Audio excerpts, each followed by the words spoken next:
বহুদিন পরে ইসমাইলের এলাকায় এসে দেখেন যে এলাকায় মানুষ নাই, জঙ্গল, ওই এলাকায় এখন মানুষের বসবাস, বাড়ি ঘর, মানুষ ফসল আদি করতেছে। ইসমাইল মাঠে খেলাধুলা করে। নবী তো চিনতে পারেন না, দেখে অন্য বাচ্চারাও খেলে। ইব্রাহিম নবী ডাক দিয়ে কয়, ও আমার এলাকার মানুষ, তোমরা জানোনি এখানে ইসমাইল নামের একটা সন্তান আছে, মায়ের ঘরে থাকে? বলে হ্যাঁ। ওর ঘরটা কোথায়? বলে ওই কিনারায়। ইব্রাহিম নবী চলে গেলেন, গিয়া দেখে ঘরের মধ্যে ইসমাইল নাই, খেলতেছে। ইব্রাহিম নবী তালাশ করিয়া ডাকছে, বাবা আয়। ইসমাইলের যখন ডাকি ইসমাইল আসে না, চিনে নাই, নি আমার বাবা। ইসমাইলের নিয়ে ঘরে গিয়া দেখে হাজেরার কান্না, সন্তানের কান্না, বহু বছরের বিরহের বেদনা, কলিজা ভরা মোহাব্বতের কান্না। ইব্রাহিম নবী চিন্তা করলেন, ভালোবাসার কারণে আবার না জানি আল্লাহ বেজার হয়ে যায়। মা হাজেরাকে হেকমতে বললেন, ইসমাইলের সাজাইয়া দাও কোরবানি করার জন্য। আরে দাওয়াতে যাব, মালিকের দাওয়াত। মা হাজেরা ভাবলেন দুনিয়ার কোনো মালিকের দাওয়াত, জবাই করার কথা বলেন নাই। মা হাজেরা ইসমাইলের সুন্দরভাবে গোসল করায়া সাজাইয়া যখন বাবার হাতে তুলে দিলেন, মা হাজেরা বিদায় দিয়া দরজার কিনারায় দাঁড়ানো। ইব্রাহিম নবী হাঁটেন, ইসমাইল পেছনে হাঁটতেছেন। ইসমাইল নবী যাচ্ছেন বাবার সাথে দাওয়াতে। বাবা ইব্রাহিমের হাতে যে তরবারি ছুরি আছে ইসমাইল জানে না, হাজেরাও জানে না। ইবলিসের মাথা গরম হয়ে গেল, শয়তান ধোঁকা দেওয়ার জন্য ইসমাইলের কাছে গেল। ইব্রাহিম নবীরে ধোঁকা দিল, পাথর মারল। দুইজনে পাথর মারার কারণে আল্লাহ তাআলা আইন করে দিলেন কিয়ামত পর্যন্ত ইব্রাহিম আর ইসমাইল যেখানে পাথর মারছে, হাজী সাহেবদেরও পাথর মারতে হবে, না হয় হজ কবুল করা হবে না। এইভাবে করে করে যখন মিনা বাজারে চলে গেল, কোরবানি দেওয়ার জায়গা যেখানে এখন হাজী সাহেবরা কোরবানি দেয়, ওখানে নিয়া ইব্রাহিম নবী ভাবলেন, আমার সন্তানটা কেমন আল্লাহর মোহাব্বতের একটু পরীক্ষা করি। ইব্রাহিম নবী বললেন, ইন্নী আরাফিল মানাম আন্নী আজবাহুকা ফানজুর মাজা তারা। ও বাবা ইসমাইল, আমি স্বপ্ন দেখলাম তোমাকে জবাই করতেছি, বলো তোমার কি মতামত। সন্তান ইসমাইল সাথে সাথে জবাব দিয়া বলল, ইয়া আবাতি ফাল মা তুমার সাতাজিদুনি ইনশাআল্লাহু মিনাস সাবিরিন। ইসমাইল বলে, আব্বাজান, দেরি না করে স্বপ্ন তাড়াতাড়ি আপনি বাস্তবায়ন করেন, ইনশাআল্লাহ ধৈর্য ধারণকারীদের মধ্যেই আমাকে পাবেন। ইতিহাসবিদরা লেখে, এই কথা বলার পরে ইসমাইল একটু বিনয়ের সাথে বলতেছিল, বাবা এই কথাটা যদি একটু বাড়িতে বসে বলতেন, আমার দুঃখিনী মায়ের থেকে একটু বিদায়ের সালাম জানায় আসতাম। যেই মা দুঃখিনী আমারে কত কষ্ট করে লালন পালন করেছেন, দুধ নাই, পানি নাই, মা খানা নাই, জঙ্গলের ভেতরে কতদিন পর্যন্ত কষ্ট করে আমাকে লালন পালন করেছেন। আমার মার কাছ থেকে একটু বিদায়ী সালাম দিয়ে আসতে পারতাম। ও বাবা বলেন না, এখনো দুঃখ নাই? আপনি আমাকে জবাই করার পরে আমার রক্ত মাখা জামা কাপড় নিয়ে বাড়ি যাবেন।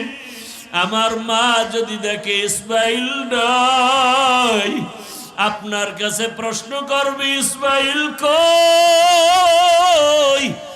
আমার পক্ষ থেকে আমার আম্মা জানকে সালাম জানায় দিবে, আর বলবে হাসুরের ময়দানে মোলাকাত হয়ে যাবে। আব্বা জান, আপনি তাড়াতাড়ি আমাকে জবাই করেন, আপনার চোখ দুইটা বেঁধে নেন, কারণ জবাই করার সময় যদি আপনার নজর আমার উপরে পড়ে, মায়া লাগবে, জবাই করতে পারবেন না। ও বাবা, আমার হাতে পায়ে রশি দিয়া বাঁধেন, যদি জবাই করার সময় যদি আমার হাতে পায়ের নড়াচড়া আপনার শরীরের মধ্যে লেগে যায়, তাহলে বেয়াদবি হবে, আল্লাহ বেজার হয়ে যাবে। ইব্রাহিম যখন ছুরি নিয়ে রেডি, আল্লাহ কয় ছুরি খবরদার আমার ইসমাইলের একটা পশমও যেন কাটে না। ছুরি যখন গলায় চালাইতে শুরু করলেন, ইসমাইল নবীর একটা পশমও কাটতে পারলো না। দ্বিতীয়বার আবার যখন পরীক্ষা করতে শুরু করলো, রক্ত হাতে না লাগা পর্যন্ত ছুরি চলবে। আল্লাহ ডাক দিয়া কয়, জিবরাইল, আমি তো ইসমাইলের জবাই চাই নাই, আমি চাইছি তাদের অন্তরের মোহাব্বত। তাদের অন্তরের মোহাব্বত পরীক্ষায় তারা পাশ করেছে। তুমি তাড়াতাড়ি জান্নাত থেকে একটা দুম্বা নিয়ে যাও, ইব্রাহিমের ছুরির নিচে দিয়া দাও, আর ইসমাইলের সরায়া দাও। ও পর্দার আড়ালের মা বোনেরা, ও বৃদ্ধ বাবাজিরা, আমার কলিজার যুবক বাবারা, সামনে কোরবানির পরীক্ষা, ওই সন্তান কোরবানি করার পরীক্ষা। যদিও সন্তান জবাই দিবেন না, আল্লাহ আমাদেরকে পশু জবাই করার জন্য ব্যবস্থা করে দিলেন। তবে সন্তানটাকে জবাই না করলেও আল্লাহর পথে চালানোর কোরবানি তো দিতে হবে। নামাজে বাধা দেওয়া যাবে না। ও মা বাবারা, সন্তানটাকে বেপরদায় চলতে দেওয়া যাবে না। কোরআনওয়ালা বানাতে হবে। ডাক্তার, ইঞ্জিনিয়ার, প্রফেসর বানাবেন, তবে নেক আমলওয়ালা ডাক্তার বানান।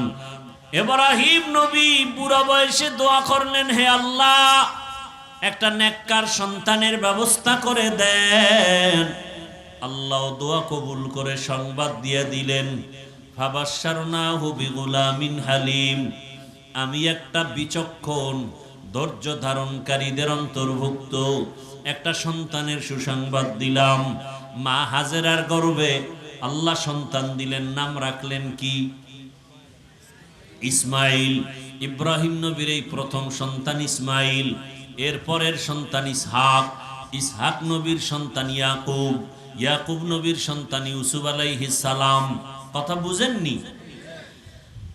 ইসমাইল নবীর বংশে কোনো নবী নাই, অথচ ইসহাকের বংশে নবী নবী নবী। কিন্তু ইসমাইলের বংশে আল্লাহ এক নবী পাঠাইলেন, আখিরি জামানার পয়গম্বর। এবার বুড়া বয়সে সন্তান পাইয়া ইব্রাহিম নবী খুশি নাকি বেজার? খুশি। এমন মায়া, বুড়া বয়সের সন্তানের প্রতি বড় মায়া। কিন্তু আমার আল্লাহর কঠিন পরীক্ষা। ও ইব্রাহিম, সন্তানের মায়ায় পড়িয়া আমার মায়া থেকে দূরে সরলে হবে না। বুঝতেছি তুমি কিন্তু দূরে যাইতেছো। পরীক্ষা শুরু হয়ে গেল। যেখানে বাইতুল্লাহ, ওখানে ঘর নাই, জঙ্গল। নূহ নবীর প্লাবনে কিচ্ছু নাই, বাইতুল্লাহ সব শেষ। এখন আছে গাছপালা, জঙ্গল, পানি নাই, পশু পাখি নাই।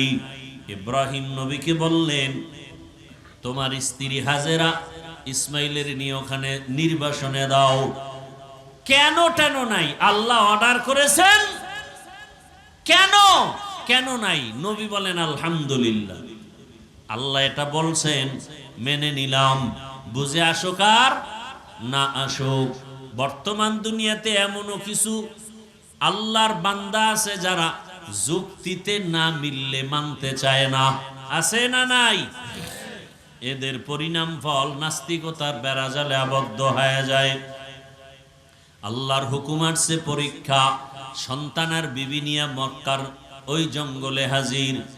সাফা মারওয়া পাহাড়ের পার্শ্বে মক্কা নগরী। বাইতুল্লাহ দেখা যায় না, কিন্তু এখানে বাইতুল্লাহ। আল্লাহর সিদ্ধান্ত, এই ইসমাইলের ইব্রাহিম রে দিয়া বাইতুল্লাহ নতুন ভাবে নির্মাণ করাবেন। ওখানে রাইখা বিবি আর সন্তান ইসমাইল শিশু কিছু পানি দিয়া ইব্রাহিম নবী উটের পিঠে রওয়ানা। যখন যাইতেছেন, ইসমাইলের শোয়াইয়া মা হাজেরা একটা দৌড় দিছেন, গিয়া ডাক দিয়া গায়ে, স্বামী, ও আল্লাহর পয়গম্বর, এই জঙ্গলের ভিতরে আমাদের যে রাখিয়া যাইতেছেন, আপনি কোথায় যান? ইব্রাহিম নবীর কোনো আওয়াজ নাই। এই মুহূর্তে কিছু বললেও আল্লাহর হুকুমের বাইরে চলে যাবে, নিজের থেকে কিছু বলা যায় না। কেমন কঠিন পরীক্ষা চিন্তা করেন। বুড়া বয়সের সন্তান। এবার মা হাজেরা বলে, আমাদের রাখিয়া কই যান? বাড়ি। ইশারায় বলে, হ্যাঁ বাড়ি যাই, সিরিয়ার জমিন বাড়ি। বাড়িতে যাইতেছি। আমাদেরকে রাখতেছেন কেন? আপনার কোনো মনের আশা পূরণের জন্য। ইব্রাহিম নবীর জবাব নাই। সর্বশেষ মা হাজেরা ডাক দিয়ে বলেন, ও পয়গম্বর, আল্লাহর হুকুম এই জন্যই কি রাখেন? আল্লাহর আদেশ। ইব্রাহিম নবী বললেন, হ্যাঁ আমার আল্লাহর আদেশ। এ কথা শোনা মাত্র হাজেরা আলাইহিস সালাম চোখের পানি ছাড়লেন আর বললেন, ও পয়গম্বর, আমার আল্লাহ যদি আদেশ করে থাকেন, আমার কোনো দাবি নাই, আপনি আমাদের জন্য দোয়া করিয়েন। ইসমাইলের মাঝে মাঝে আইসা দেখবেন, আমি হাজেরার খবর নেওয়ার প্রয়োজন নাই। এখানে পশু পাখি থাকে না, পানিও নাই। যতটুকু পানি আছে শেষ হয়ে যাবে 2-1 দিনের মধ্যে। আমি হাজেরার খবর নেওয়ার প্রয়োজন নাই। আপনার এই বয়সের সন্তান ইসমাইলের মাঝে মাঝে এসে একটু কলিজা ভরে দেখা যাইয়েন, খবর নিয়েন। এবার এই কথা বইলা মা হাজেরা আল্লাহর শরণাপন্ন হলেন। ও আল্লাহ, এই গহীন জঙ্গল, মানুষ নাই, পশু পাখি নাই। ও আল্লাহ, মেহেরবানি করে আপনি আমাদের সব আরামের ব্যবস্থা করে দিয়েন, ইজ্জতের সাথে আপনার হুকুম পালনের ব্যবস্থা করে দিয়েন। ইব্রাহিম নবী পাহাড়ের উপর উঠিয়া নিচে নাইমা আড়াল হয়ে গেলেন। ওখানে নামার পরে সন্তানেরও দেখা যায় না, হাজেরাকেও দেখা যায় না। নবী ইব্রাহিম হাত উঁচু করে মালিকের দরবারে দোয়া করলেন, রব্বানা ইন্নী আসকানতু মিন যুররিয়্যাতি বিওয়াদিন গায়রি জি যারইন ইনদা বাইতিকাল মুহাররম রব্বানা লিয়ুকিমুস সালাতা ফাজআল আফইদাতাম মিনান নাসি তাহওয়ি ইলাইহিম ওয়ারযুকহুম মিনাস সামারাত। আল্লাহর কাছে ইব্রাহিম নবী দোয়া করতে থাকলেন, ও আমার রব, আমার এই বয়সে আবার কলিজা ভরা মায়া সন্তান ইসমাঈল, আমার এই জীবনের শেষ, আমার কলিজা ভরা মায়া, আমার হাজেরাকে রাখিয়া এমন জায়গায় আপনি রাখতে বলেছেন। আমি প্রশ্ন করি নাই, ও দয়ার মালিক, একটা মানুষ নাই, পশু পাখি নাই, পানি নাই। ও আল্লাহ, কি হবে জানি না। আমি দোয়া করতেছি, আপনি কুদরতের দ্বারা বসবাসের ব্যবস্থা করে দেন, রিজিকের ব্যবস্থা করে দিয়েন, পানির ব্যবস্থা করে দিয়েন, আর ধৈর্য ধারণ করার ব্যবস্থা করিয়েন। আপনি যদি ওদের দেন, ওরা নামাজ আদায় করবে, আপনার শুকর আদায় করবে। ইব্রাহিম নবী দোয়া করে চলে গেলেন। এদিকে মা হাজেরা আর ইসমাইল ছাড়া কেউ নাই। পানি শেষ হয়ে গেল। 1 দিন 2 দিন 3 দিন মা হাজেরা বাচ্চাকে দুধ দেয়। দেখি ইসমাইল 1 দিন পরে দুধও পায় না। মা তার জিহ্বাটা ইসমাইলের মুখে দেয়, দেখে জিহ্বায় কোনো পানি নাই। মা পাগলনির মতো হয়ে গেল। সন্তানের এত আকুতি, মা না খাইয়াও চায় আমার সন্তান যেন কষ্ট না পায়। একটা মায়ের অন্তরে, বাবার অন্তরে সন্তানের কি মায়া। ও পর্দার আড়ালের মা বোনেরা, কই তোমার মা, কই তোমার বাবা? যেই মা বাবা না খাইয়া তোমারে আমারে বড় বানাইছেন, আজকে ওই মাকে কবরে রাখিয়া কেমনে আরামে ঘুমাও? ওই বাবারে কবরে রাখিয়া কেমনে আরামে ঘুমাও?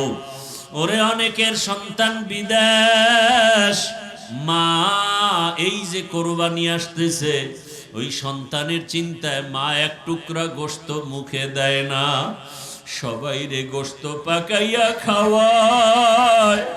কিন্তু মায়ের অন্তরে বড় ব্যথা, বড় দুঃখ, আমার সন্তান আমার কাছে নাই। আমার সন্তানটারে কাছে পাইলে আমি কলিজা ভরে খাওয়াইতাম। ওই সন্তানটারে দূরে রাইখা মা ভালো খানা মুখে দিতে পারে না। ও আমার যুবক বাবারা, আজকে যাদের মা বাবা বেঁচে আছে এখনো ওই রত্ন হারাইও না। এই মা বাবা হারাইয়া গেলে আর পাইবার রে সন্তান। ওই মা বাবা তোমার জীবনের বড় ছায়া, দোয়া দিও। ওরে বাবার সাথে যদি গোপনে অন্যায় করো, দোয়া চাইও। বাবার কাছে গিয়া বলিও, বাবা আমারে মাফ করে দাও। ওরে বাবার কাছে যদি ক্ষমা চাইতে পারো, বাবার চোখের পানি ধরে রাখতে পারবে না। মায়ের কাছে গিয়া ক্ষমা চাইও, মায়ের কষ্ট দিও না রে বাবা। ওই মা বাবার চোখের পানি আর সে আজিমে চলে যাবে। ও যুবকেরা, এই বয়সে মায়েরে কত কাঁদাইছো, বাবারে কত কাঁদাইছো। এখনো সময় আছে, পায়ে হাত রেখে বলি তওবা করো আর গুনাহ ছাড়ো।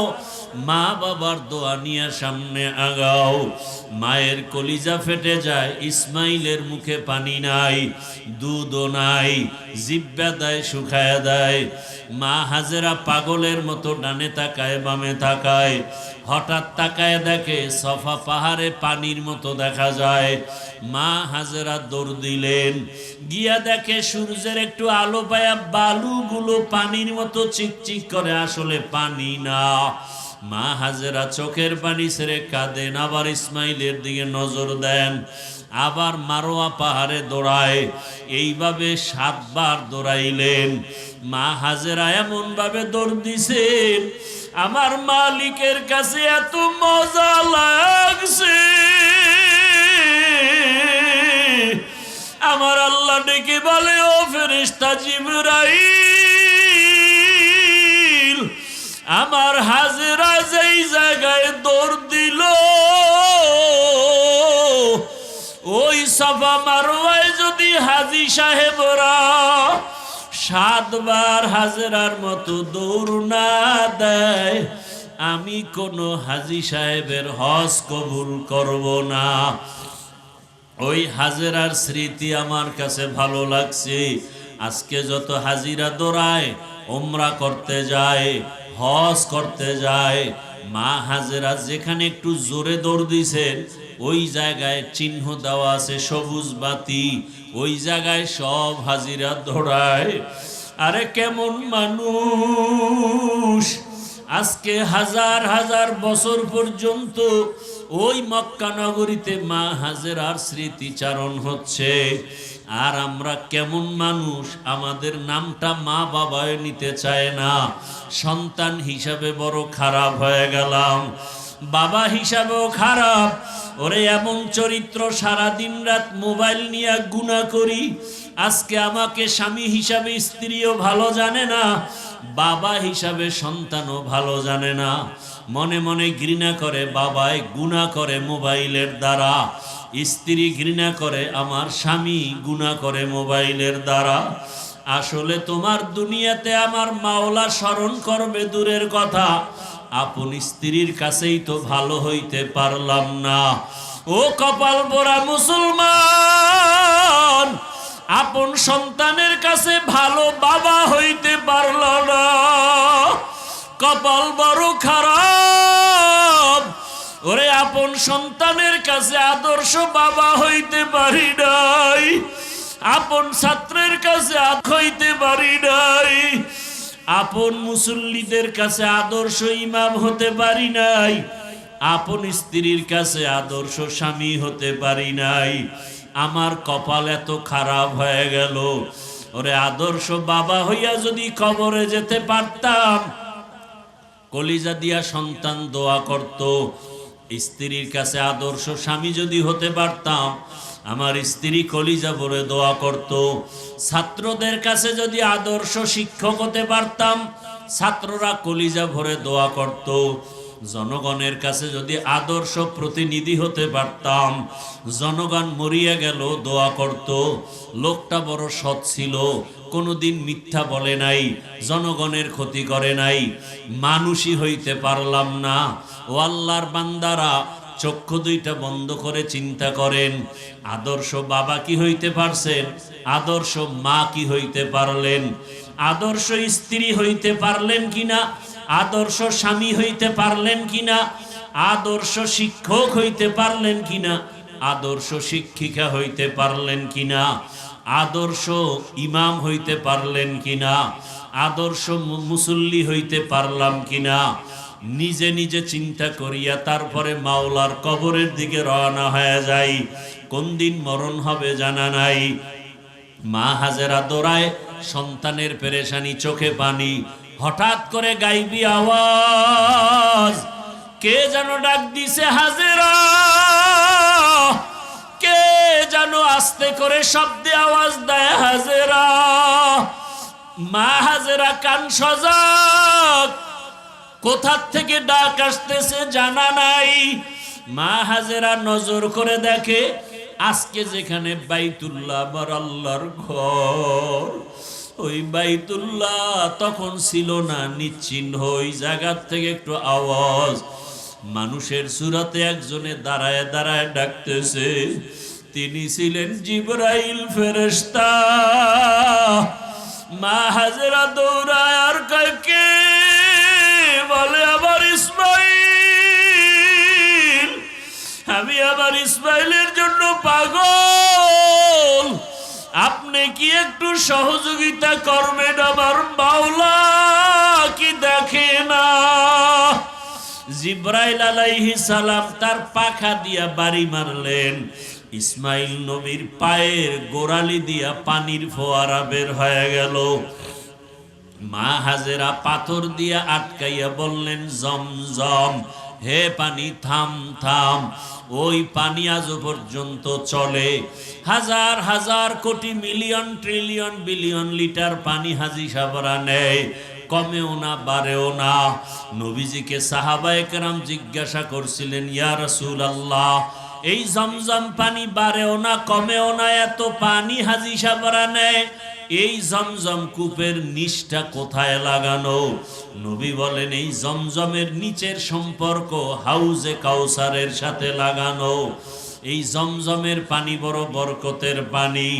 এই পানি বসে পান করো বাধা নাই, দাঁড়ায় পান করো বাধা নাই। যে কোনো রোগের নিয়তে পান করো আর দোয়া করো, আল্লাহুম্মা ইন্না নাসআলুকা ইলমান নাফিআ ওয়া রিজকান ওয়াসিআ ওয়া শিফাআম মিন কুল্লি দা। পানি পান করলে মানুষের পিপাসা নিবারণ হয়, ক্ষুধা নিবারণ হয় না। জমজম পানি এমন বরকতের পানি, যেই পানি পান করলে শরীরের পিপাসা, পেটের ক্ষুধাও নিবারণ হয়ে যায়, শরীরে শক্তি পর্যন্ত বেড়ে যায়, দুর্বলতা কেটে যায়। এমন বরকতের পানি ইসমাইল নবীর কারণে আল্লাহ দান করলেন। মা হাজেরা পানি পান করলেন, বাচ্চাকেও পান করালেন, ক্ষুধা নিবারণ হয়ে গেল। ইসমাইল নবী আস্তে আস্তে বড় হইতে হইতে, কেউ বলে 14 বছর, কেউ বলেন 15 বছর বয়স যখন হয়, ইব্রাহিম নবীর উপরে আবার পরীক্ষা। স্বপ্নে দেখায়, ইব্রাহিম, তোমার আদরের বস্তু আমার রাস্তায় কোরবানি করো। এইভাবে ইব্রাহিম নবী 3 দিন স্বপ্ন দেখলেন, 100 উট কোরবানি করলেন। সর্বশেষ যখন একই স্বপ্ন দেখলেন, ইব্রাহিম নবী বুঝতে পারলেন, আমার কলিজার আপন ইসমাইল ছাড়া কেউ নাই। আল্লাহর হুকুম আসছে তাকে জবাই করার জন্য। আর দেরি নাই, এইবার ছুরি আর রশি নিয়া ইসমাইলের জবাই করার জন্য রওনা বাইতুল্লাহর কাছে। বহুদিন পরে ইসমাইলের এলাকায় এসে দেখেন, যে এলাকায় মানুষ নাই, জঙ্গল, ওই এলাকায় এখন মানুষের বসবাস, বাড়ি ঘর। মানুষ ফসল আদি করতেছে, ইসমাইল মাঠে খেলাধুলা করে। নবী তো চিনতে পারেন না, দেখে অন্য বাচ্চারাও খেলে।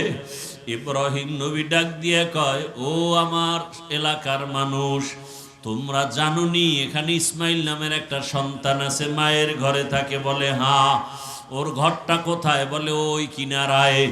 ইব্রাহিম নবী চলে গেলেন, গিয়া দেখে ঘরের মধ্যে ইসমাইল নাই, খেলতেছে। ইব্রাহিম নবী তালাশ করিয়া ডাকছে, বাবা আয় আয়। ইসমাইলের যখন ডাকি ইসমাইল আসে না, চিনে নাই নি আমার বাবা। ইসমাইলের নিয়ে ঘরে গিয়া দেখে হাজেরার কান্না, সন্তানের কান্না, বহু বছরের বিরহের বেদনা, কলিজা ভরা মোহাব্বতের কান্না। ইব্রাহিম নবী চিন্তা করলেন, ভালোবাসার কারণে আবার না জানি আল্লাহ বেজার হয়ে যায়। মা হাজেরাকে হেকমতে বললেন, ইসমাইলের সাজাইয়া দাও কোরবানি করার জন্য। আরে দাওয়াতে যাব, মালিকের দাওয়াত। মা হাজেরা ভাবলেন দুনিয়ার কোন মালিকের দাওয়াত, জবাই করার কথা বলেন নাই। মা হাজেরা ইসমাইলের সুন্দরভাবে গোসল করায়া সাজাইয়া যখন বাবার হাতে তুলে দিলেন, মা হাজেরা বিদায় দিয়া দরজার কিনারায় দাঁড়ানো। ইব্রাহিম নবী হাঁটেন, ইসমাইল পেছনে হাঁটতেছেন। ইসমাইল নবী যাচ্ছেন বাবার সাথে দাওয়াতে। বাবা ইব্রাহিমের হাতে যে তরবারি ছুরি আছে ইসমাইল জানে না, হাজেরাও জানে না। ইবলিসের মাথা গরম হয়ে গেল, শয়তান ধোঁকা দেওয়ার জন্য ইসমাইলের কাছে গেল। ইব্রাহিম নবীরে ধোঁকা দিল, পাথর মারল।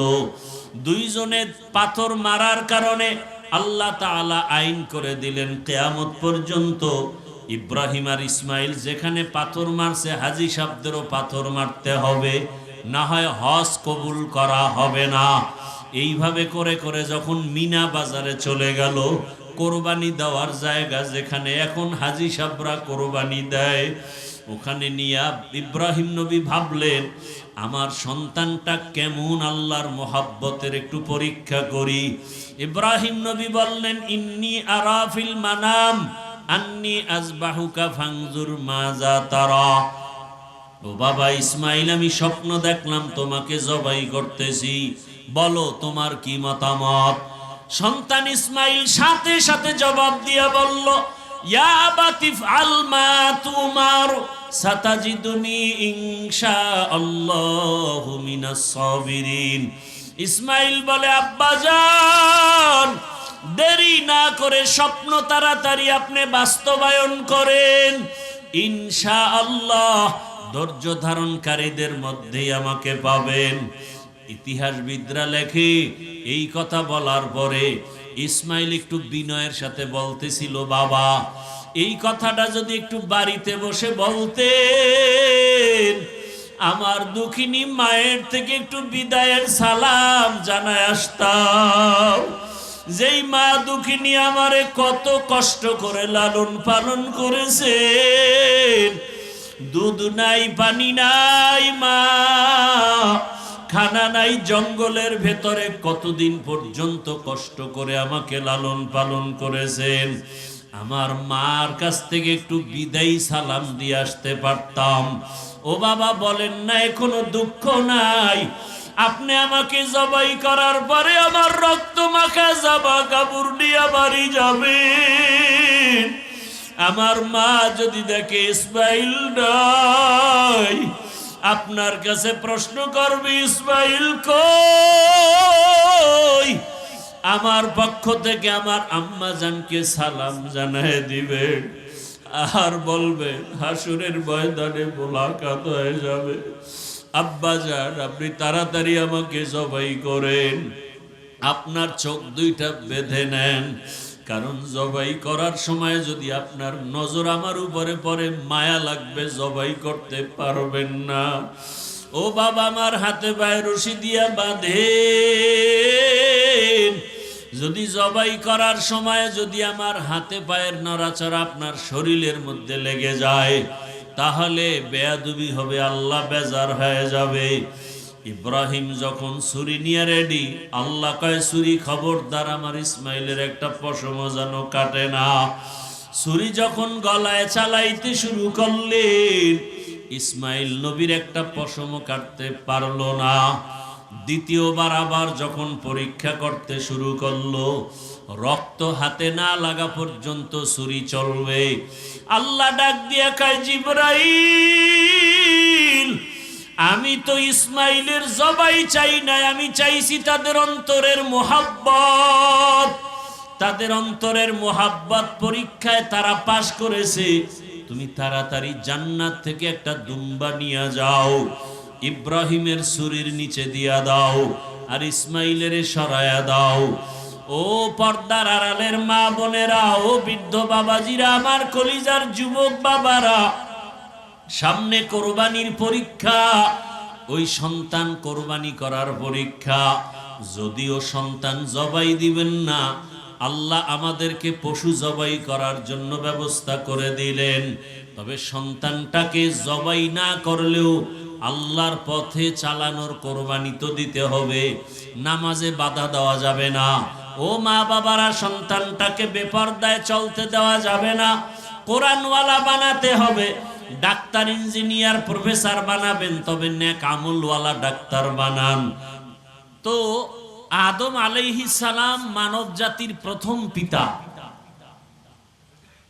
আর দ্বিতীয় পিতার নাম কি বললাম? নূহ আলাইহিস সালাম, আবুল বাশারে সানি। এর ঘটনা আপনারা অনেকেই জানেন। আদম নবী দুনিয়ার থেকে বিদায়ের 1200 বছর পর, কত বছর? 1200 বছর পরে এই জমিনের অবস্থা এমন ছিল যে মূর্তি পূজায় ভরা, সব ভরা। ভাস্কর্য বানায়া শয়তান মানুষকে মূর্তি পূজায় লিপ্ত করায় দিল। একটা মানুষও জমিনে ছিল না যে মূর্তি পূজা করে নাই। আল্লাহর সাথে শিরিক করার মধ্যে যতটা মারাত্মক শিরিক আছে, মূর্তি পূজা হলো সব থেকে নিকৃষ্টতম শিরিক। আমাদের মুসলমান যদিও মূর্তির সামনে এরকম হাত জোর করে বলে না, লক্ষ্মী কিছু দাও, কিন্তু ঘরের আলমিরা, সুকেস, বাঘ, ভাল্লুক, বানর দিয়া বোঝাই করে রাখছে। পুতুলের অভাব নাই ঘরের ভিতরে, আছে না নাই? যে আপনাদের ঘরে পুতুল নাই? তো আমগো হুজুরদের সন্তান কান্না করে, কান্না বন্ধ করার জন্য তো কখনো পুতুল কিনে দিনে, আপনারা দিলেন কেন? যদিও ডাইরেক্ট মূর্তি পূজা করেন না, কিন্তু মূর্তিকে ভালোবাসেন, এই জন্য এটা রাখছেন। ভিতরের রুমেও না, সামনের রুমে, যেন আমরা হুজুরেরা ঢুকলেও দেখি। আছে না নাই? এরপরে বাবার ছবি, দাদার ছবি, নেতার ছবি, নেত্রীর ছবি, এটা তো আছেই। আল্লাহ সবাইকে এই শিরিক থেকে হেফাজতের ব্যবস্থা করে দিন। আরো জোরে বলেন আল্লাহুম্মা আমিন। এই শয়তান মূর্তি পূজায় লিপ্ত করায় দিল গোটা দুনিয়াতে। একটা মানুষও ছিল না যে মূর্তি পূজা করে নাই। সেই সময় আল্লাহ পাক নূহ আলাইহিস সালামকে পাঠালেন। নূহ আলাইহিস সালাম 950 বছর উম্মতকে দাওয়াত দিলেন, এক আল্লাহর ইবাদত করো। কয় আল্লাহ? এক আল্লাহ। দাওয়াত দিছেন কত বছর? কথা বলেন না কেন? 950 বছর। এই মেহনতে মাত্র মূর্তি পূজা ছেড়ে আল্লাহর ইবাদতে আসছে 40 জন। কয়জন? কয়শো বছরে কয়জন আইলো? মাত্র 40 জন। আল্লাহ জানায় দিলেন, নূহ, বহু মেহনত করেছো, আরো যদি করো আর একটা লোকও শিরিক মূর্তি পূজা থেকে ফিরবে। নূহ নবী বলেন, হে আল্লাহ, যদি নাই ফিরে তাহলে এদেরকে ধ্বংস করে দাও, জানো আর মুশরিক তৈরি না হয়, জন্ম না হয়। নূহ আলাইহিস সালাম বললেন, قال نوح رب لا تذر على الأرض من الكافرين ديارا إنك إن تذرهم يضلوا عبادك ولا يلدوا إلا فاجرا كفارا। দোয়া কবুল হয়ে গেছে। দোয়া কি হয়ে গেছে? আল্লাহ বললেন, হে পয়গম্বর নূহ, নূহ নবীর নাম কি জানেননি? কথা কন না কেন? নূহ নবীর নাম আব্দুল গফফার। নূহ নবীর নাম কি? নূহ শব্দটা আসছে কান্না থেকে, ক্রন্দনকারী। ইয়া নূহ, নূহ নবী এত কাঁদতেন আল্লাহর কাছে, আল্লাহ কান্নাওয়ালা শব্দ দিয়ে ভালোবেসে ডাকছেন, ইয়া নূহ। আর আমাদের মধ্যে কান্না নাই, এমনি তো নাচনেওয়ালা বুড়ি আরো যদি পায়। কান্না নাই, এর মধ্যে একদল কয় বেশি কাদা লাগে না। অথচ আল্লাহ বলেন বেশি কাঁদো, কম হাসো। আল্লাহ রসুল বলেন জাহান্নামের ভয়, লা ইয়ালিজুন নারা রাজুলুন বাকা মিন খাশিয়াতিল্লাহ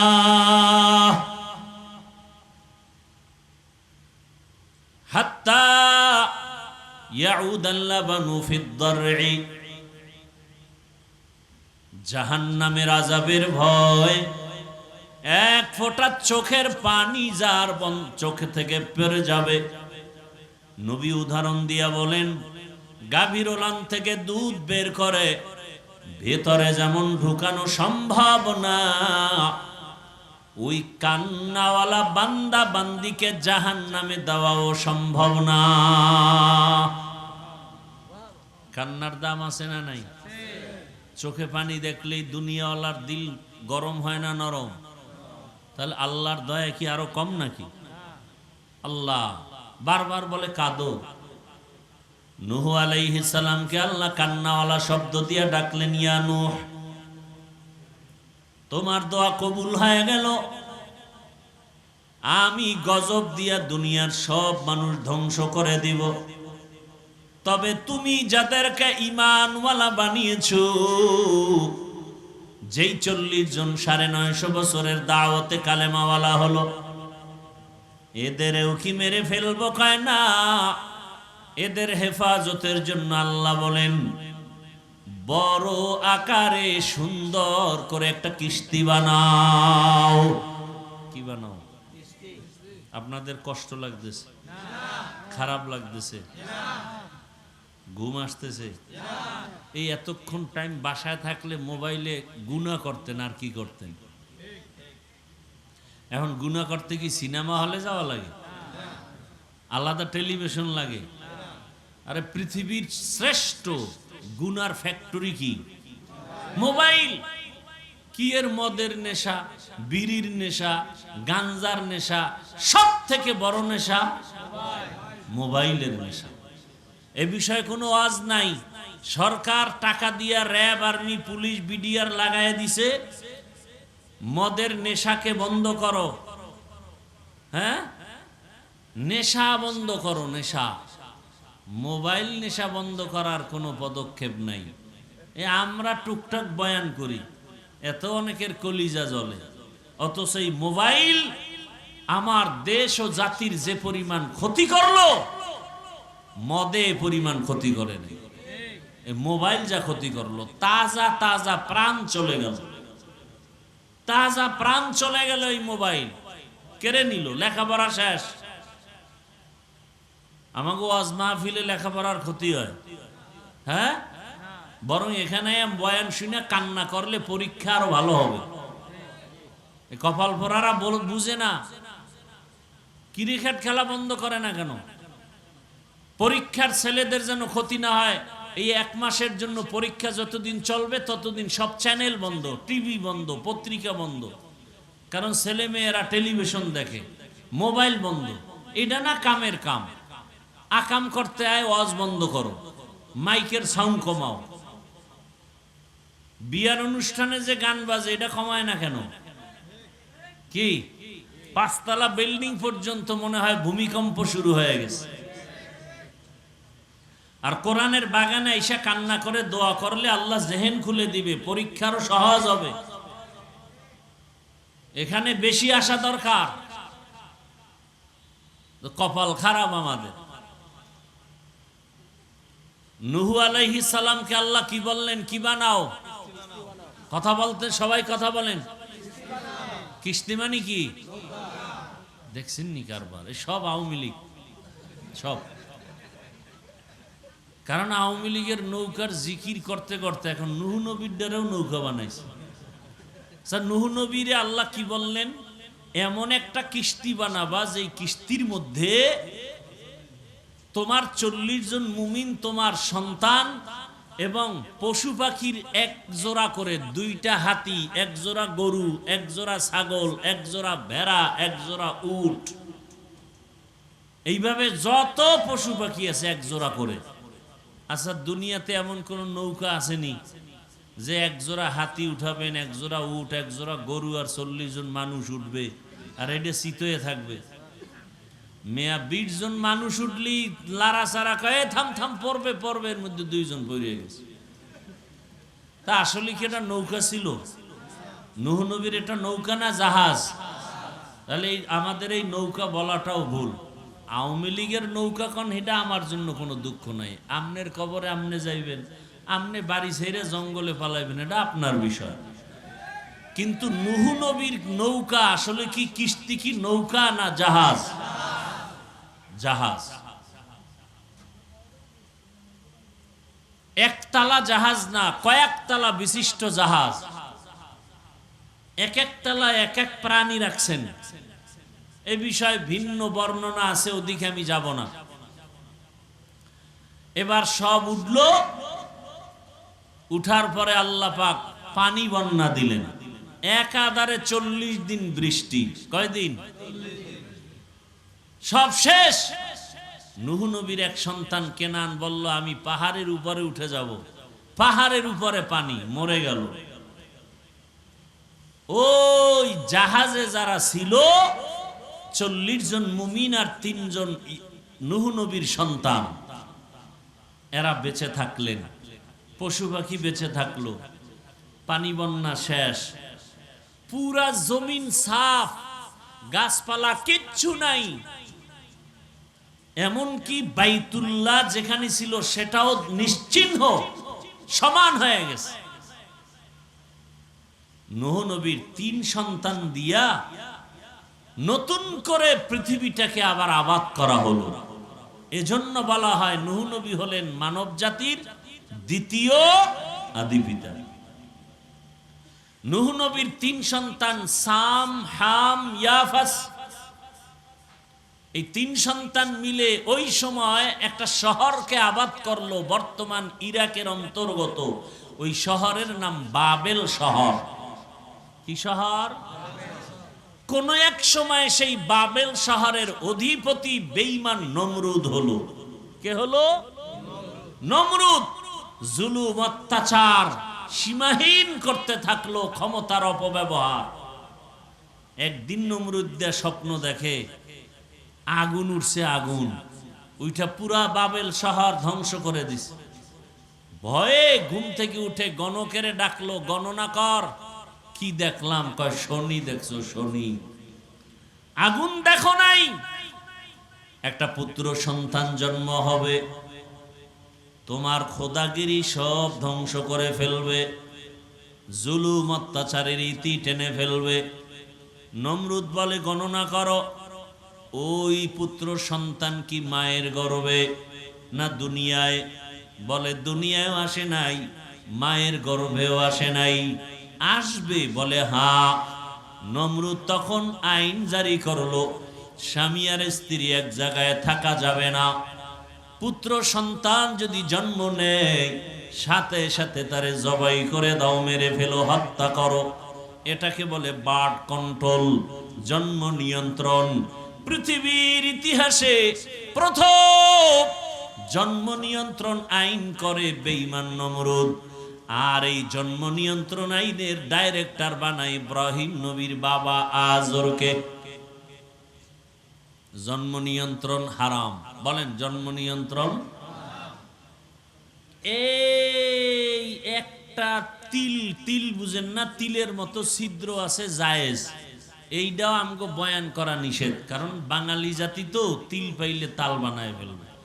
এই জন্য তিলের যে একটা সুরাত আছে জায়েজ, ওটাও বয়ান করা নিষেধ। আমবায়ান জন্ম নিয়ন্ত্রণ হারাম। জন্ম নিয়ন্ত্রণ করে কেন? দুই সমস্যার সমাধান পায় না এজন্য। এক সমস্যা, সন্তান বেশি হলে থাকবে কই, জায়গা কম। কি? দুই নাম্বার সমস্যা, সন্তান যদি মানুষ বেড়ে যায় খাবে কি, খানাও কম। এই দুই সমস্যা, থাকবে কই, খাবে কি।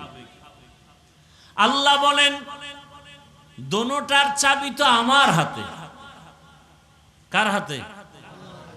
লিল্লাহি মুলকুস সামাওয়াতি ওয়াল আরদি, লিল্লাহি মুলকুস সামাওয়াতি ওয়াল আরদ, ইয়াহাবু লিমান ইয়াশাউ ইনাসা ওয়া ইয়াহাবু লিমান ইয়াশাউ যুকুর আও ইউযাওবিজুহুম যুকরানা ওয়া ইনাসা ওয়া ইয়াজআলু মান ইয়াশাউ আকিমা ইন্নাহু আলিমুন কাদির।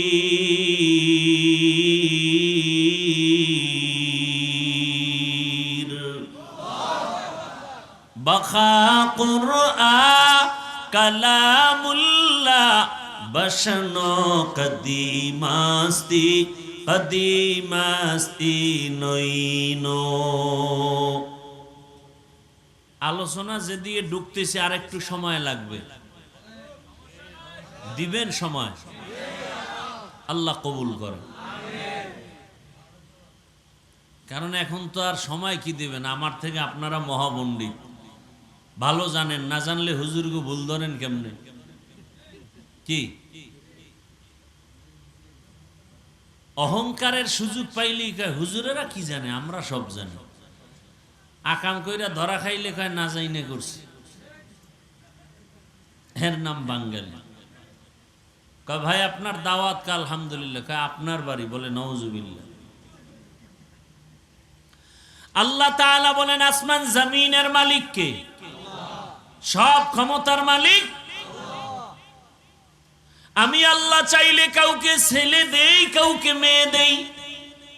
আমি আল্লাহ যদি চাই কাউকে দোনোটা দেই, আবার আমি আল্লাহ চাইলে কোনোটাই।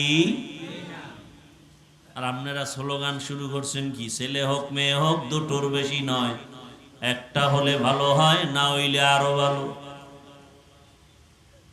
কেন? সন্তান বেড়ে গেলে থাকবে কই, খাবে কি? আল্লাহ কয় তাকায় দেখ, জমিন তো ছিল না, ছিল এক সময় পানি আর পানি।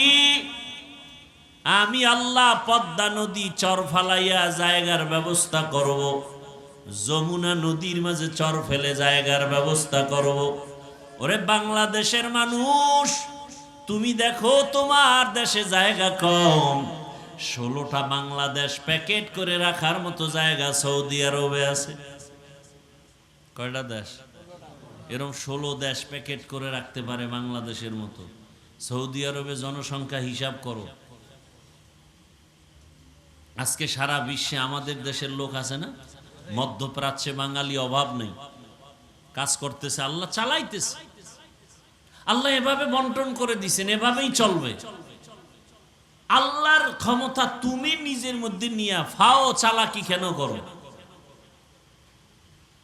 তাহলে জায়গা এখনো ঘুরেন না, বাংলাদেশ ঘুরেন না, কত জায়গা বাকি, কত বিশাল বিশাল চর পড়ে আছে। থাকার ব্যবস্থা কে করবেন? এবার হলো খাবে কি? মুরব্বীরা আমাকে একটু সহযোগিতা করবেন। 1 কাঠা জমিন ধরেন 1%, 1% জমিনে 50 বছর আগে যেই পরিমাণ ধান হইতো, এখন কি কম না বেশি? কে বাড়াইছে? সরকার না আপনার দাদায়? কে বাড়াইছেন?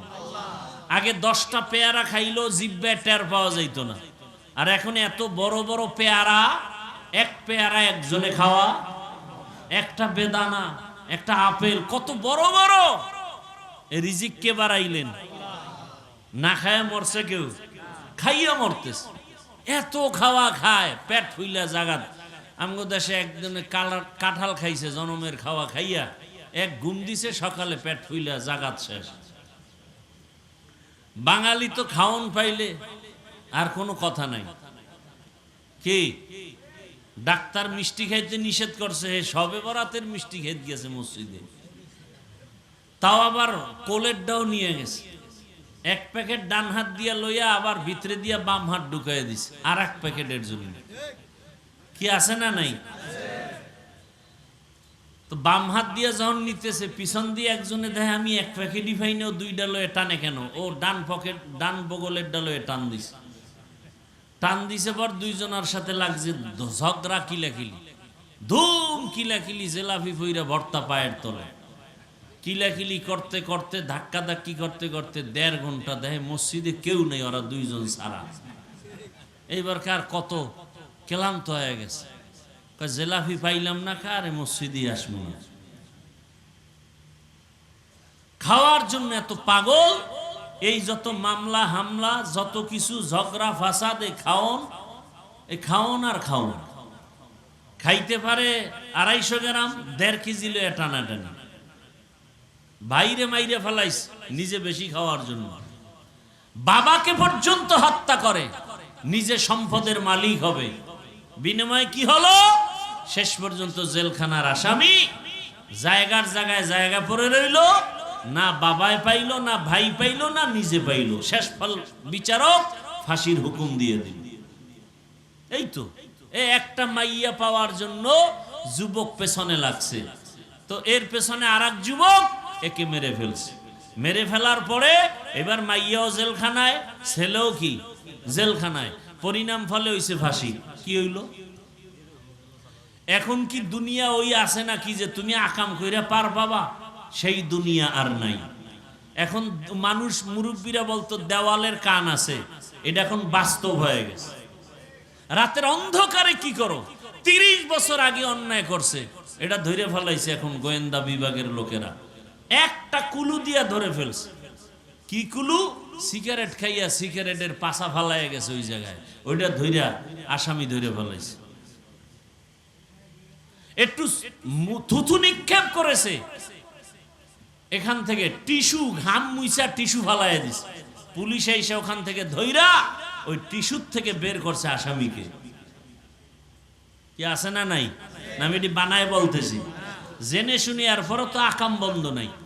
আর এই সোনার বাংলা কোনোদিন সোনার বাংলা হবে না যতদিন পর্যন্ত চোরগুলোর হাত কাটানো হবে। আমার দেশের চুরি যতদিন বন্ধ হবে না ততদিন পর্যন্ত এই জমিনে শান্তি আসবে না। আল্লাহর কসম করে বললাম, কোনোদিন শান্তি আসবে না। বাংলাদেশে কি পরিমাণ টাকা মানুষের কাছে, অথচ গরিবরা পোশাক পায় না শীতের মধ্যে, কোরবানির গোশত খাইতে পারে না। আর মাইক লাগায় স্লোগান দেয় কেউ খাবে কেউ খাবে না। তা হবে না। চাপাবাজির অভাব নেই। মানুষ পশুর চরিত্রের থেকে খারাপ হয়ে গেছে। একটা কুকুরকে মারলে কষ্ট পায়, মানুষকে হত্যা করতে কষ্ট পায় না। আল্লাহ হেদায়াত দান করুন। এই কথাগুলো কে বলবে? যার ভাগে কম পড়ে, যে বাধা হয় বলে ওরে মাইনাস কর। মামলা নাই। এক কি বলবো, কোন দিকের কথা কোন দিকে যায়। একজন বড় উপরস্থ কইতেছে একজন, আরে বেটা মার্ডার কইরে আবি, আমার কাছে কোনো মামলা নাই, সব সাইজ করে ফেলাম। আফসুস, বড় আফসুস। নিরপরাধ এখনো জেলখানায়, আর মার্ডারের আসামি পার পেয়ে যায়। কথা ঠিক না? কই ওসমান হাদির হত্যার বিচার হইছে? এটা একটা কথা। ধামাধাম ধইরা দুই একটারে সাইজ করলি পুরো দেশ ঠান্ডা হয়ে যায়। সৌদি আরবে এত চুরি নাই কেন? স্বর্ণের দোকান খুইলা নামাজে যায়, পুলিশ পাহারা দিতেছে, ঘুরতেছে, কোন চোরের সাহসী হয় না ওখানে যাবে। আর আমগো কাজের মহিলা মালিকেরে কি নাকের সামনে নিয়ে কি কইরা ঘরের সব লয়ে গেছে। ঢাকাতে ঘটনা অহরহ ঘটতেছে। এখন কাজের লোকের ঘরে কাজের লোক রাখাও বড় কঠিন, বড় মুসিবত। এক কথায় কচু পাতার পানি যেমন এটা নিরাপত্তাহীন, আমাদের জীবনটা তেমন অবস্থায় আছে। রাস্তা দিয়ে চলতে গেলে কোনো নিরাপত্তা নাই, বড় কঠিন হালাত। কে কখন কি করে ফেলে বলাও যায় না।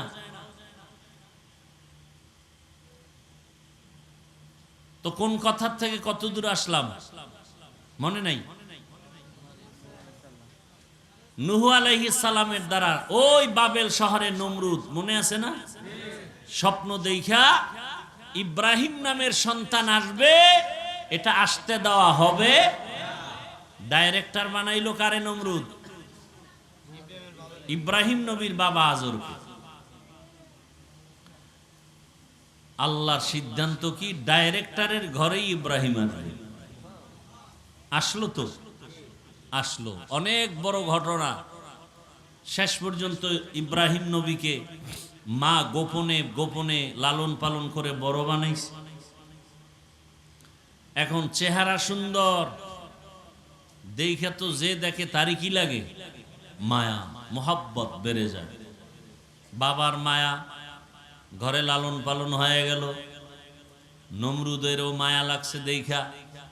যখন ইব্রাহিম আল্লাহর পথে দাওয়াত দেয়, ইব্রাহিম নবী বাবারে বললেন, আতাত্তাখিজু আসনামান আলিহা, ও বাবা, নিজের হাতে মূর্তি বানাইয়া তোমরা তারে খোদা মানো, এটা কেমন কথা? নিজের হাতে মূর্তি বানায়, মাছিও সরাইতে পারে না। সামনে দুধ কলা দেয়, খাইতেও ফাঁকে দিয়ে মাছি আইসা খাইয়া যায়। কথা ঠিক না? এরে আবার খোদা মানে, কথা ঠিক? ইব্রাহিম নবী বললেন, নিজের হাতে খোদা বানায় এটা আবার তুমি পূজা করো, এটা কেমন কথা? এই বাপের চেয়ে বেশি বুঝিস না। এবার অনেক ঘটনা আপনারা শুনছেন ওলামায়ে কেরামদের জবানে। সর্বশেষ ইব্রাহিম নবীর এক আল্লাহর দাওয়াত শুনিয়া নমরুদ পর্যন্ত ফাবুহিতাল্লাযী কাফার। ইব্রাহিম নবী প্রশ্ন করেন, নমরুদ জবাব দিতে ব্যর্থ হয়ে গেল। জালেম যখন যুক্তি দিয়ে আগাইতে পারে না, তখন জুলুম করা শুরু করে। তখন কি করে? জুলুম, মেরে ফেলো, ওর বাড়ি আগুন জ্বালাও। এটা হলো জালেমের কাজ। যুক্তিতে আগাইতে পারে না, জুলুম করে এখন নিজে বড় হবে। নমরুদ এবার ডাক দিল, ও আজর, ইব্রাহিম রে আগুনের মধ্যে জ্বালায়া দাও, ওরে বুঝায় দেখো। বিরুদ্ধে কথা বলে এটা মানা যায় না। বুঝানোর পরে দেখে না ইব্রাহিমকে বুঝানো যায় না। ফাইনাল সিদ্ধান্ত, ইব্রাহিমকে আগুনের মধ্যে জ্বালায়া পুড়িয়া ফালাও। আল্লাহ কয় না, আমি আল্লাহ যাকে বাঁচায় রাখবো তাকে কেউ মারতে পারবে? সম্ভব না। আল্লাহ যাকে দুনিয়াতে পাঠাবেন, কোন জন্ম নিয়ন্ত্রণের আইন আর ঔষধ তাকে ফিরায় রাখতে পারবে না। আল্লাহর সিদ্ধান্ত। ইব্রাহিম নবীর জন্য এবার আগুন সাজানো হলো। বিশাল এরিয়া নিয়া আগুনের মধ্যে ফালাইবে, কিন্তু আগুন এত বিশাল, তাপমাত্রা এত বড় এরিয়ায় কাছে যাওয়া যায় না। এবার চরক গাছ আনছে, চরক গাছের চরখার মতো ঘুরাইয়া রশি দিয়া বেঁধে ইব্রাহিম নবীর আগুনের মধ্যে ফেলবে, কিন্তু ফেলতে পারে না। এইবার নমরুদ বলে, আমার অবস্থা খারাপ, ইব্রাহিমের আগুনে ফেলা যায় না কেন? সবাই রশি ধরে টানো, ইব্রাহিমের বাইদা তারপরে ফালাও। বাধা হলো, টানা হলো, হাজার হাজার মানুষ ফেলতে পারে না। নমরুদ তওবা করবে করবে ভাব, এবার ইবলিস এসে হাজির হয়ে গেল। ডাক দিয়ে কয়, নমরুদ এত কেন পেরেশান? যত আকামের বুদ্ধি দেওয়া দরকার মিস কল দিবি, হাজির হয়ে যাব। ইব্রাহিম রে ফালাইতে পারবি না, কারণ আল্লাহর নবী ইব্রাহিম লক্ষ লক্ষ ফেরেশতা ইব্রাহিমের ধরে রাখছে, আগুনের মধ্যে ফেলা যাবে না। যদি এই মুহূর্তে ফেলতে চাও, ইব্রাহিমকে উলঙ্গ করতে হবে, তাহলে রহমতের ফেরেশতা ভেঙে যাবে। কোন কোন ঐতিহাসিকরা লেখছেন, যদি এখন ইব্রাহিমের সামনে উলঙ্গ নাচ গান করাইতে পারো তাহলে রহমতের ফেরেশতা চলে যাবে, ইব্রাহিমকে আগুনে ফেলা সহজ হয়ে যাবে। তাই করা হলো।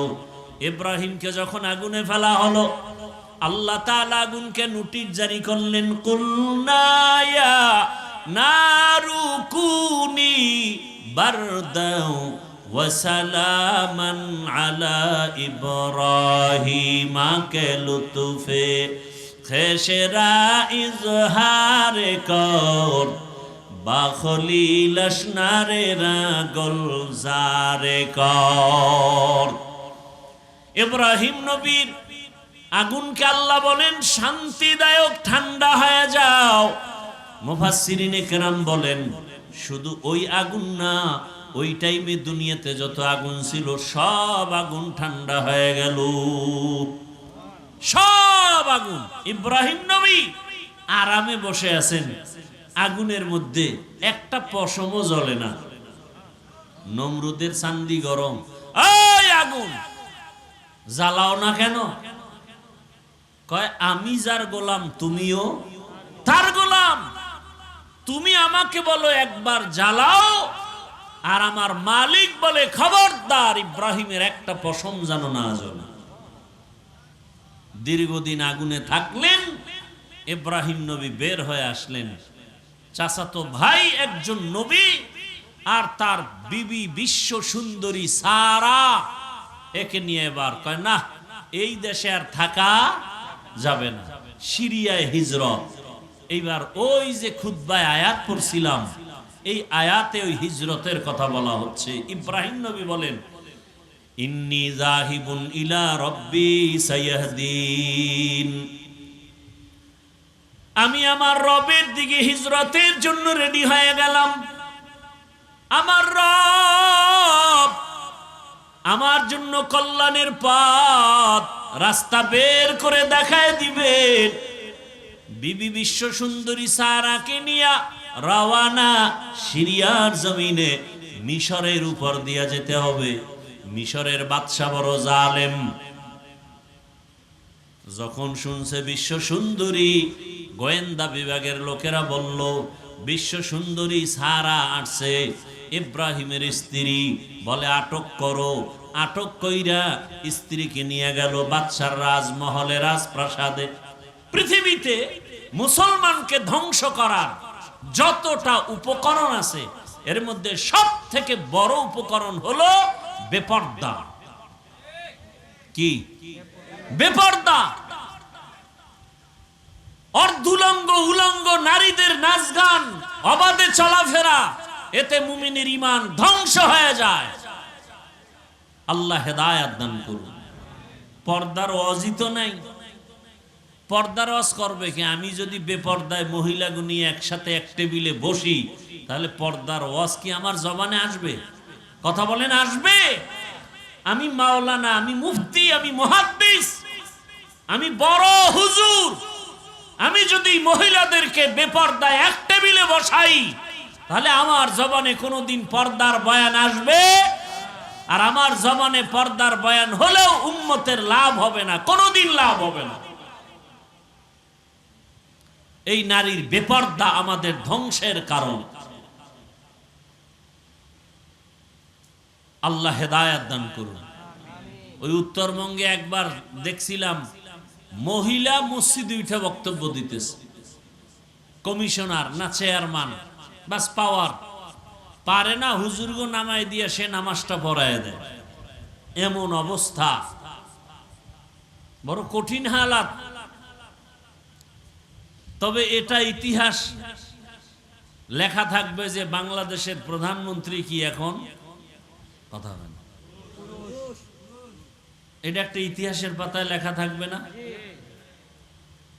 প্রধানমন্ত্রী পুরুষ। কারণ রসুলের সহিহ হাদিস, যেই দেশে বারবার নারী ক্ষমতার প্রধান হবে, তসবিহ ছিঁড়ে গেলে যেমন একটার পর একটা দানা পড়তে থাকে, আসমান থেকে এরকম গজব একটার পর একটা আসতেই থাকবে। আল্লাহ আমার দেশকে হেফাজত করেন, আমার জাতিকে হেফাজত করেন। ভাইরা আমার,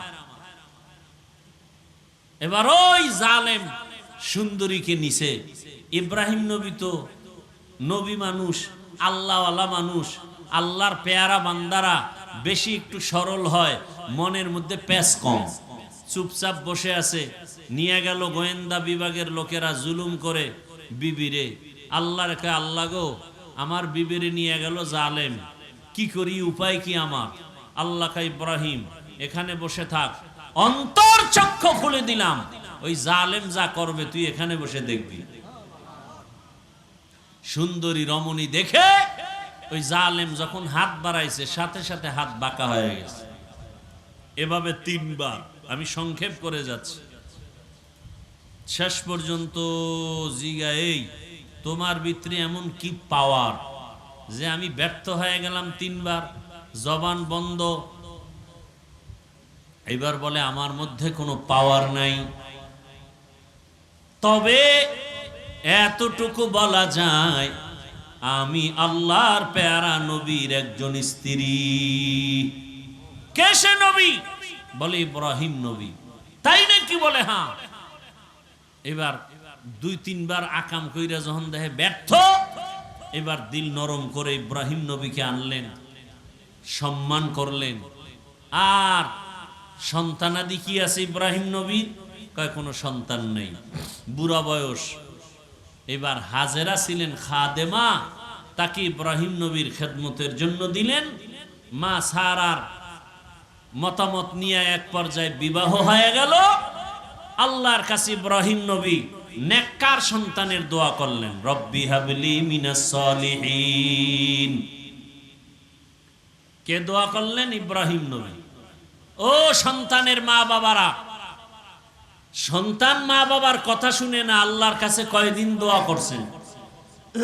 সন্তান দুনিয়াতে ভালো আশা করার জন্য ভালো মা ঘরে আনা দরকার ছিল। আপনি তো ভালো মা আনছেন না ডানা কাটা ভরি নিয়ে আসছেন?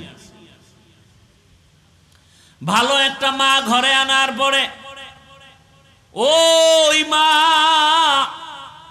বেপরদা করে না, বেগানার নজর লাগায় না, আল্লাহর কাছে দোয়া করে, স্বামীও দোয়া করে।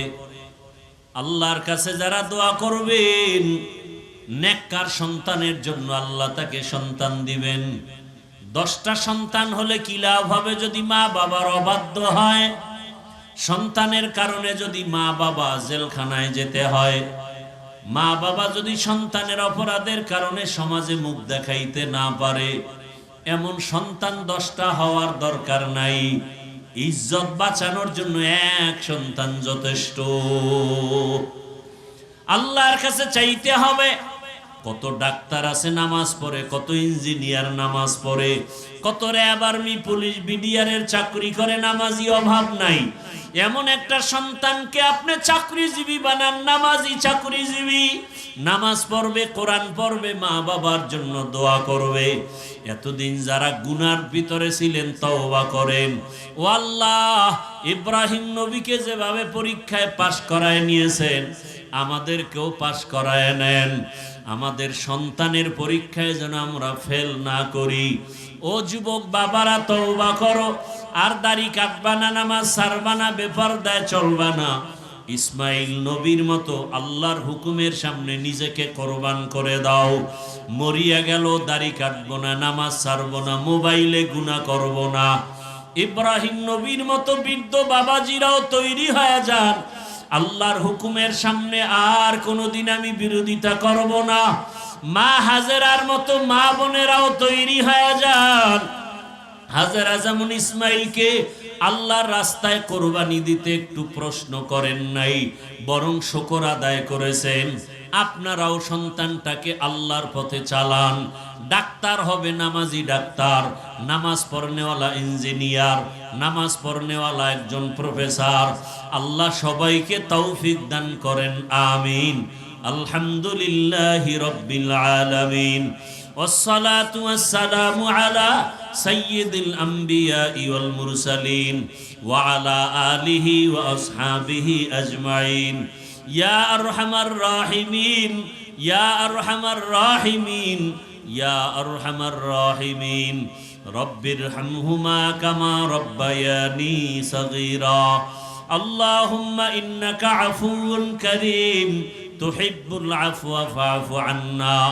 আল্লাহুম্মা ইন্না নাসআলুকা রিযাকা ওয়াল জান্নাহ ওয়া নাউযু বিকা মিন সাখাতিকা ওয়ান নার। ও দয়ার মালিক, গুনাহের বোঝা নিয়ে আপনার দরওয়াজায় হাজির। আয় আল্লাহ তাআলা, আমরা সবাই গুনাহগার। মেহেরবানি করে আমাদের গুনাহমুক্ত জীবন দান করেন, আমাদের নেক আমল কবুল করে নেন। আয় আল্লাহ, হাতের গুনাহ, জবানের গুনাহ, চোখের গুনাহ, অন্তরের গুনাহ মাফ করে দেন। মোবাইলের গুনাহ থেকে হেফাজত করেন আল্লাহ। জাহান্নামের ভয় অন্তরে ঢুকায়া দেন। আয় আল্লাহ, আমাদের সন্তান, আমাদের পরিবার দ্বীনের উপরে মজবুত করে দেন। আমার গুনার কারণে আমার স্ত্রী আপনার পথে নাই, আমার গুনার কারণে সন্তান হেদায়াতের পথে নাই, আমার গুনার কারণে আমার আত্মীয় স্বজন হেদায়াতের পথে নাই, আমার গুনার কারণে আমার ছাত্ররা হেদায়াতের লাইনে নাই, আমার গুনার কারণে উম্মতেরা হেদায়াতের পথে নাই।